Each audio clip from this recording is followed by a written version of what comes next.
여러분들 혹시 TV 자주 보시죠? TV에 저는 안 좋아하는데 저희 아버지께서 좋아하는 TV 프로그램 중에 동물의 왕국이라는 프로그램이 있습니다. 거기 보면 온갖 동물들이 다 나와서 뛰어다니고 또 이제 그 노래가 유명하죠.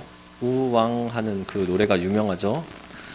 그 프로그램 참 좋아하시는데 다양한 동물들이 어떻게 살아가고 있는지 또 어떤 행동 양식을 갖고 있는지 그런 모습이 참 인상적으로 다가올 때가 있습니다.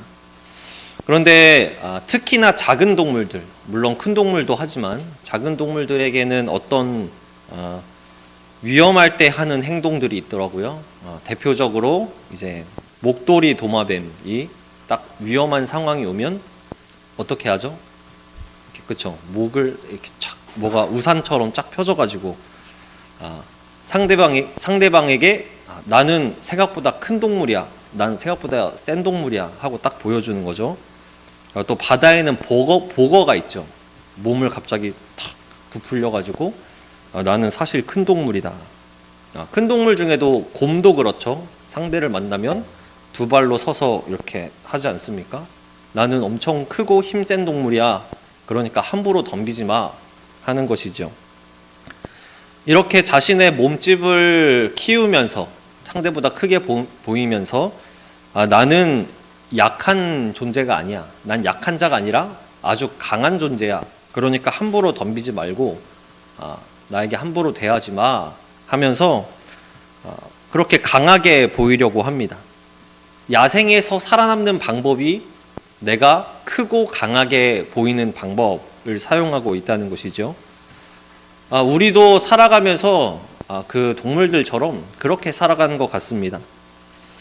세상에서 내가 약해 보이면 안 되고, 어렸을 적 저희 부모님도 사람들 앞에서 함부로 눈물 보이지 말아라 뭐 그런 말씀 하셨는데, 사람들 앞에서 내가 강한 사람이라고 그리고 내가 얼마나 유능한 사람인지 그것을 보여주고 과시하지 않으면 사람들 사이에서 내가 도태되지 않을까?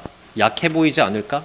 그래서 내 평가가 낮아지지 않을까 하는 그러한 불안한 마음들, 우리는 이 사회 속에 살아가면서 그러한 것들을 느낍니다.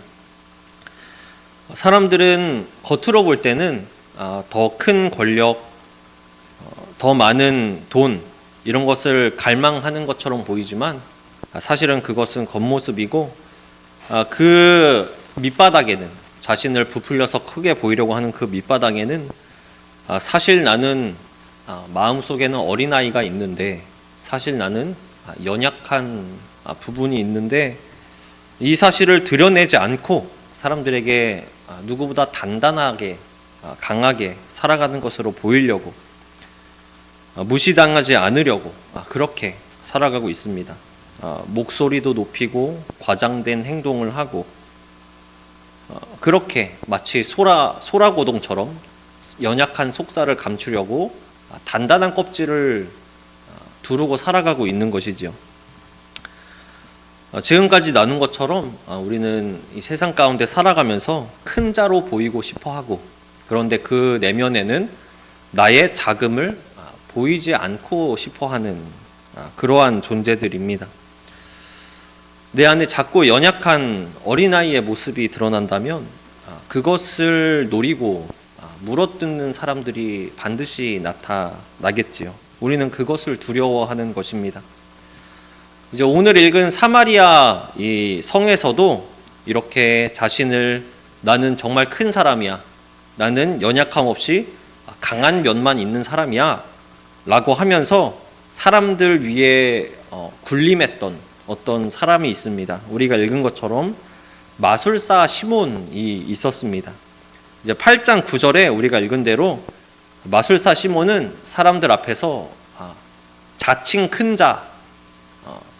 자라고 그렇게 하고 다녔습니다. 나는 정말 큰 사람입니다, 나를 따르세요 하면서 다녔던 것이지요.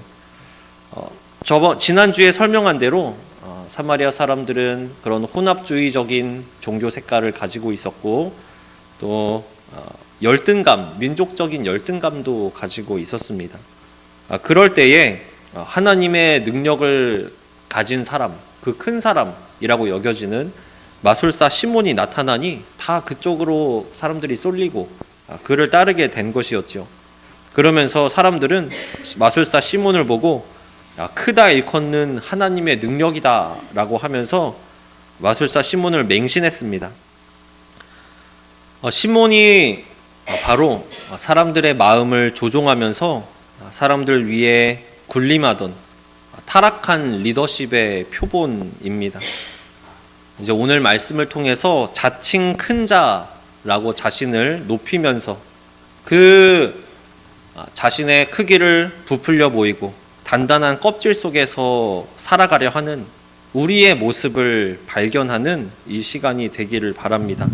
그리고 그렇게 피곤한 헛된 그런 헛된 수고에서 벗어나서 진정한 안식과 영광으로 부르시는 하나님의 음성을 오늘 말씀을 통해서 우리가 듣기를 소망합니다. 먼저 9절에서 13절 보시면은 스스로 높인 사람, 이 마술사 시몬의 영광이 얼마나 단숨에 무너져 버리는지를 보게 됩니다. 사마리아가 이제 예전에 아주 과거에 아수르의 혼혈 정책으로 인해서 민족의 그 혈통적인 정체성을 잃어버렸죠. 그리고 종교도 혼합주의적으로 바뀌어서 주술이나 미신 등에 빠져버린 그런 땅이었습니다. 그러한 땅에 그 영적 무지함 속에 깊게 파고든 것이 바로 이 마술사 시몬입니다. 그래서 그 사마리아 성에서 왕과 같이 군림하면서 사람들 사이에 정말 하나님의 능력을 나타내는 사람, 정말 큰 사람이라고 여겨지면서 그 높은 자리를 누려왔습니다. 그렇게 오랜 시간 사람들 위에 군림하고 있었는데 그렇게 거짓으로 쌓아올린 자리는 단숨에 무너지기 마련이지요. 빌립 집사가 사마리아에 들어가게 됐습니다. 그래서 정말 마술사 시몬처럼 가짜가 아니라 정말 진리인 예수 그리스도의 복음을 전하니까 마술사 시몬을 따르던 사람들이 싹 빠지고 이제 빌립이 전하는 복음을 들으려고 빌립에게 막 사람들이 몰리는 겁니다. 그리고 세례를 받기 시작을 했지요. 그렇게 자신을 부풀리면서 자신의 높음을 주장하면서 사람들 위에 군림했던 그 마술사 시몬은 이제 사마리아 성에서 아무것도 아닌 사람이 되어버렸습니다. 그때 시몬은 어떻게 행동을 했나요? 13절에 이렇게 써있죠. 시몬도 그 복음의 내용을 믿고 세례를 받고 전심으로 빌립을 따라다니면서 표적과 큰 능력을 보고 놀랐다. 이렇게 말씀을 하고 있습니다. 그런데 마술사 시몬의 세례와 빌립을 따르는 그 행동은 완전한 회심이 아니었습니다. 죄를 깨닫고 내가 그동안 잘못해왔구나, 예수 그리스도께서 우리의 구원자시구나, 이것을 깨닫고 빌립을 따르는 것이 아니라 빌립이 행하는 더 큰 능력과 기적을 보고 거기에 이제 압도를 당해서 따르게 된 것입니다. 대중을 빼앗기고 복음에 빼앗기고 자신의 초라한 밑바닥이 드러나니까 자신이 이제는 아무것도 아닌 사람이 되어버리니까 더 큰 자에게 탑승을 한 거죠. 빌립의 큰 능력과 기적에 자신도 사람들처럼 탑승을 해버린 겁니다. 그래서 이제 빌립을 통해서 그 빌립이 행하는 기적과 표적을 통해서 나도 나중에 저거를 가져가지고 다시 내 자리를 되찾아야겠다. 날 큰 자라고 여김받던 그 자리를 되찾아야겠다. 이런 교만을 갖고 있었던 것입니다.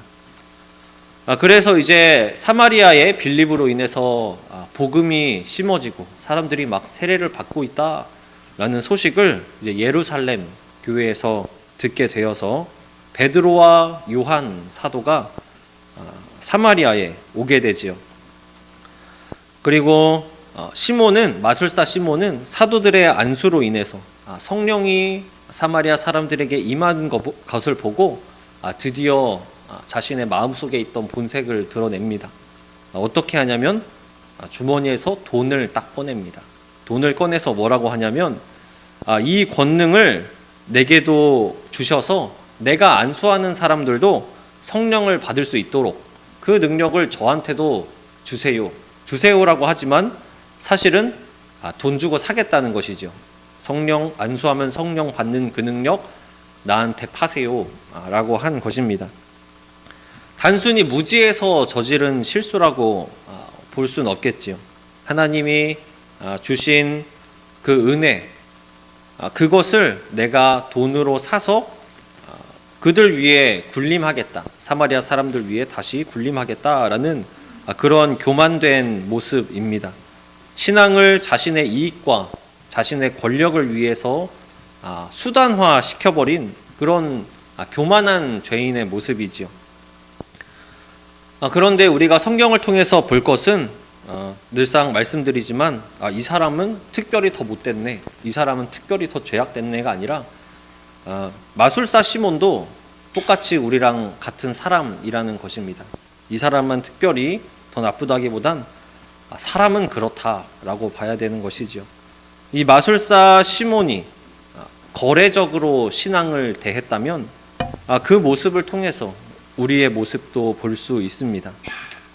이렇게 내 지배력 하에 하나님의 말씀과 복음을 그리고 어떤 기적과 표적을 두려는 그 욕망은 누구에게나 있는 모습입니다.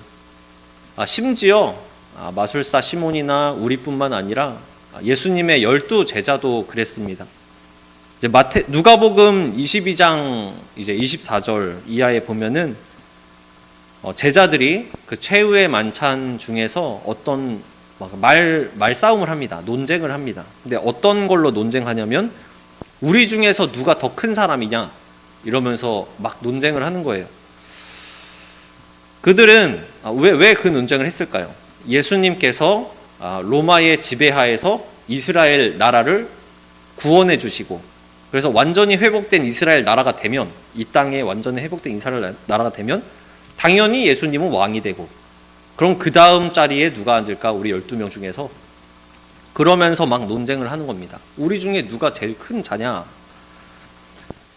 이것도 사실은 마술사 시몬의 생각이랑 다르지 않지요. 어떻게 다르지 않습니까? 예수님의 제자라는 그 자리를 통해서 이스라엘 나라에서 한 자리 차지하려고 했던 것이죠. 마술사 시몬이랑 방법만 다른 거지, 하나님의 은혜와 주신 직분을 이용해서 다른 사람 위에 군림하려고 하는, 다른 사람 위에서 큰 자가 되려고 하는 것은 마찬가지입니다. 이 말씀이 오늘날 우리에게 거울이 되기를 바랍니다. 우리가 세상 살아가면서 내가 작아 보이진 않을까, 내가 연약해 보이진 않을까 두려워하면서 강한 모습을 보이고 실상은 그렇지 않더라도 좀 더 잘 사는 것처럼 포장해서 말하기도 하고, 그러한 세상적인 그 가치를 우리는 교회 안까지 가지고 들어올 때가 있습니다. 어떤 직분은 더 높다, 어떤 직분은 더 낮은 직분이다, 나는 봉사를 몇 년 했다, 아니면 뭐 헌금의 액수 딱 주워보고 우리 구역은 여기 구역보다 더 크네 이러면서 헌금의 액수를 보면서 알게 모르게 내가 우리 교회에서 누구보다는 큰 자다, 제자들처럼 내가 우리 교회에서 누구보다는 큰 자다라고 여기진 않는지, 그런 우월감을 가지고 있는지 우리가 돌아보기를 원합니다.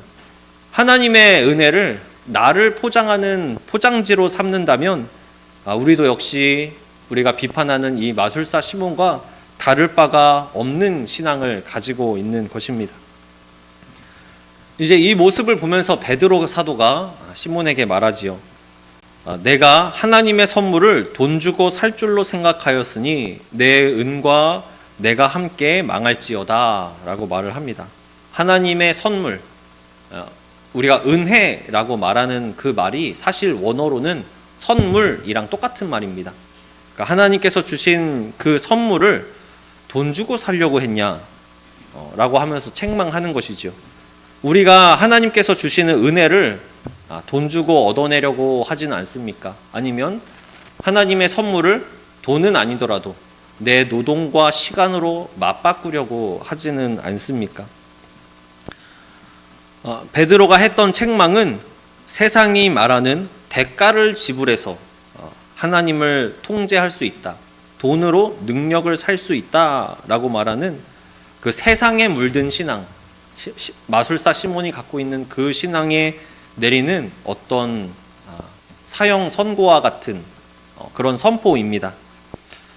베드로는 이 마술사 시몬에게 세상의 가치를 갖고 그렇게 하나님을 판단하느냐, 그것과 함께 망할지어다 라면서 책망을 이렇게 하고 있습니다. 우리가 믿는 예수님은 어떤 예수님입니까?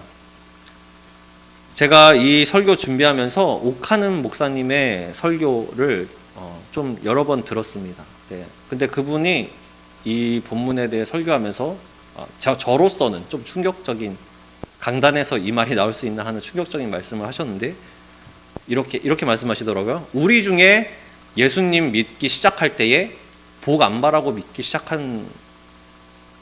시작하지 않은 사람이 어디 있습니까? 딱 그러시더라고요. 누구나 예수님 처음 믿을 때 다 복 받으려고 다 시작할 땐 그렇게 믿지 않았습니까? 이렇게 말을 하는 겁니다. 그런데 거기서 끝나는 것이 아니라 점점 말씀으로 우리가 다듬어지면서 사실은 순서가 잘못되었구나. 하나님께서 우리에게 주신 은혜 때문에 내가 믿게 된 것이고 하나님의 자녀됨의 복을 내가 누리며 사는 것이구나 라고 우리가 다듬어지는 것이지요. 그 신앙에서 우리가 믿는 예수 그리스도께서는 타인을 지배하는 방식으로 임하지 않으셨습니다. 도리어 그 반대로 임하셨지요. 세상은 우리가 사람들 위에 올라가야지, 다른 사람을 밟고 한 단계씩 올라가서 위에 서야지, 그래야 강한 거다 라고 가르칩니다. 하지만 예수님께서는 왕 중의 왕이신데 가장 낮은 자의 모습으로 구유해서 이 땅에 오셨습니다. 그리고 세상에서는 타인에게 무릎 꿇으면 안 돼, 그러면 그 사람한테 지는 거고 굴복하는 거야, 너는 패배자가 되는 거야 라고 세상에선 가르치지만 예수님께서는 선생이신데도 제자들을 앞에서 무릎 꿇고 그들의 발을 씻어 주셨습니다. 그리고 십자가 위에서 모든 옷이 벗겨지고 찔림을 당하는 그 모든 수치와 무력감을 온몸으로 당하셨습니다. 반대로 우리는 어떻게든 나를 포장하고 껴입으려고 하고 있지요. 예수님께서 왜 이렇게 하셨습니까? 우리는 작은 자라는 것을 감추고 큰 자로 보이기 위해서, 강해 보이기 위해서 이것저것으로 마치 갑옷을 입은 것처럼, 세상에서 살려면 갑옷을 입어야 돼 이렇게 생각하면서 마치 갑옷을 입는 것처럼 이것저것으로 막 덕지덕지 붙입니다. 튼튼해 보이려고, 강해 보이려고. 그런데 예수님께서는 우리의 그 모든 두려움과 수치심을 십자가에서 대신 다 짊어지셨습니다. 예수님은 우리에게 더 많은 능력을 가져서 위대해지라고 요구하지 않으십니다. 오히려 우리가 이미 큰 자라는 것을 말씀을 하시죠. 마태복음 11장 11절에서 이렇게 말씀하십니다. 여자가 낳은 자 중에 세례 요한보다 더 큰 이가 일어남이 없도다. 그러나 천국에서 극히 작은 자라도 그보다 크니라 라고 말씀합니다. 우리가 볼 때 세례 요한은 정말로 큰 자 같지요. 예수님의 앞길을 예비한 선지자, 마지막 선지자, 정말 큰 자 같지요.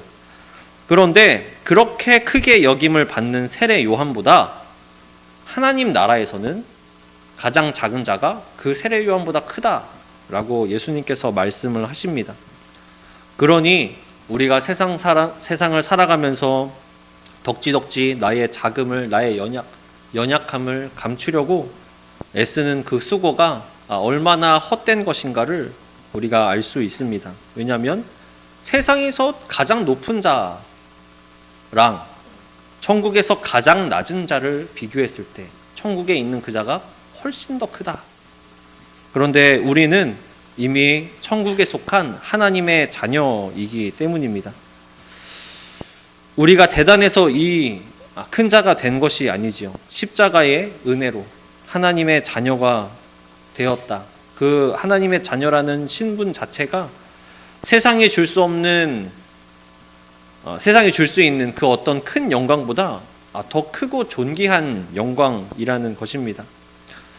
마술사 시몬은 이러한 하나님 자녀됨의 큰 영광을 몰랐기 때문에 세상의 사고방식으로 돈을 내밀었지만 우리는 이미 하나님 나라에서 가장 큰 자다, 왕의 자녀다라고 이미 선포되었습니다.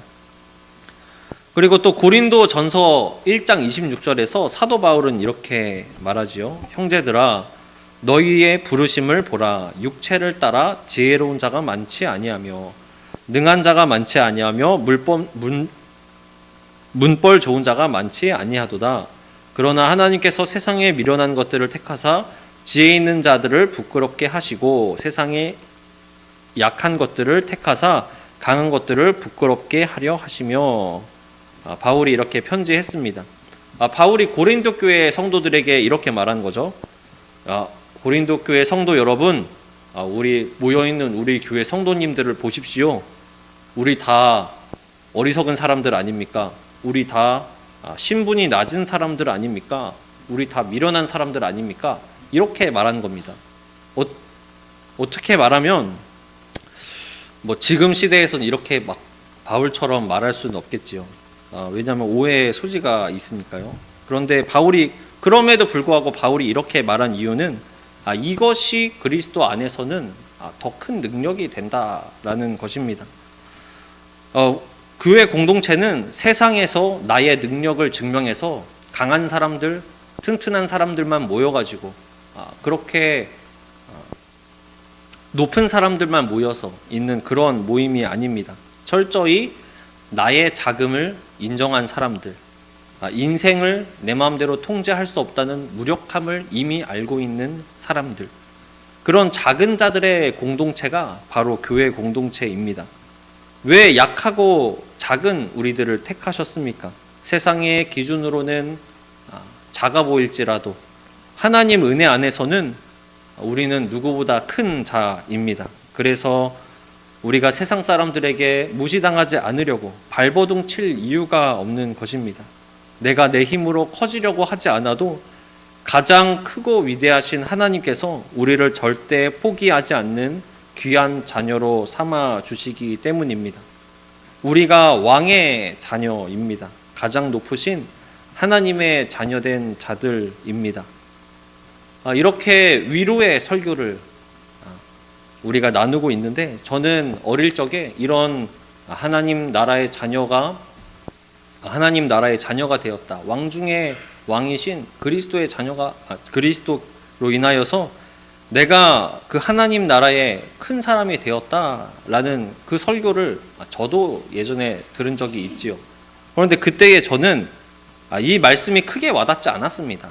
왜냐하면 당장 내가 살고 있는 삶은 이런데 그거를 배제하고 하나님 나라의 것을 생각하면서 너무 그 당시에 저는 너무 목사님께서 너무 딴 세상 얘기하시는 거 아닌가?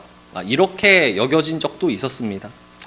그런데 우리가 진정 알아야 할 것은 성경 말씀에서 말씀하시는 것은 하나님께서 우리를 위하여서 그 끝에는 하나님 나라의 그 자리를 우리를 위해서 예비를 해두셨고 지금 우리가 다 살아가고 있는 이 세상은 하나님께서 우리를 가장 좋은 길로 인도하고 계시는 하나님의 주관하에 있는 그 과정이라는 것입니다.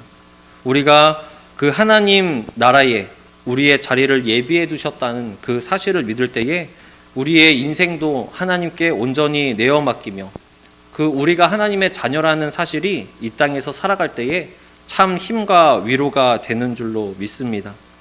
나의 어떠함을 내세우는 것이 아니라 나를 붙드시는 하나님의 크심을 자랑하는 것, 그것이 복음이 주는 진정한 이 땅에서 누릴 수 있는 자유이고 흔들림 없는 큰 자로서의 위대함입니다. 네, 우리 이제 말씀을 맺도록 하겠습니다. 우리가 이미 천국에서 가장 큰 자라는 이 흔들림 없는 사실을 기억하시기를 바랍니다. 기독교 신앙은 대가를 지불해서 능력을 얻어내는 그런 불안정한 거래의 관계가 아닙니다. 진짜 위대한 자는 세상에서 자신을 증명하느라 에너지를 낭비할 필요가 없습니다. 하나님이 나를 이미 자녀로 가장 존귀한 자로 택하셨다는 이 하나님 자녀됨의 정체성, 이것이 세상 가운데에서 나를 두려워하고 나를 위협한다라고 여겨지는 그 모든 것에서 자유로워져서 내가 더 이상을 나를 방어하면서 강한 척하기 위해 계속해서 달려나가는 이것에서 자유로워질 수가 있습니다. 나를 증명하기 위해서 끊임없이 내달리던 불안한 삶의 경주를 이제는 내려놓으시기를 바랍니다. 마술사 시몬처럼 자칭 큰 자로 내가 이 세상에서 살아가기 위하여서 입고 있는 나의 어떤 갑옷들, 이런 것들을 십자가 앞에 완전히 다 내어놓으시기를 바랍니다. 그리고 이 사실을 기억하시기 바랍니다. 십자가 안에서는 우리의 연약함을 들켜도 안전합니다. 오히려 그것이 하나님 자녀됨을 누리는 복이 됩니다. 또 한결같은 그 은혜의 품 안으로 온전히 들어오시기를 바랍니다. 우리를 구원하시는 하나님의 은혜는 우리의 성취에 따라, 나의 크고 작음에 따라서 요동치는 것이 아니라 언제나 변함없이 사랑으로 우리를 덮어주십니다. 세상의 인정을 구하기 위해서 바쁘게 달려왔던 그 시선을 잠깐 멈추시고 이제 시선을 돌리셔서 우리를 위해 모든 것을 내어주신 예수 그리스도의 십자가를 바라보시기를 바랍니다. 그리고 우리 그러한 자의 삶은 작은 자로 살아가시기를 바랍니다. 우리는 이미 큰 자임을 확신하는 그러한 그리스도인들입니다. 세상에서 어떻게 하면 내 연약한 속을 들키지 않을까 두려워하는 것이 아니라 기꺼이 무릎을 꿇고 허리를 숙이셔서 가족들과 이웃의 발을 씻기는 자로 살아가시기를 바랍니다. 이렇게 낮은 자로 오시고 무릎을 꿇으며 발을 씻으셨던 예수 그리스도를 닮아가는 그러한 우리들, 그래서 세상에서 큰 자가 되기 위해서, 남들에게 강해 보이기 위해서, 연약함을 들키지 않기 위해서 달려가고 있는 그것에서 자유함을 얻고 이제는 정말 하나님의 자녀됨의 복을 누리면서 살아가는 복음으로 행복한 그런 우리 모든 천흥의 성도님들 되기를 축원합니다. 잠시 기도하겠습니다.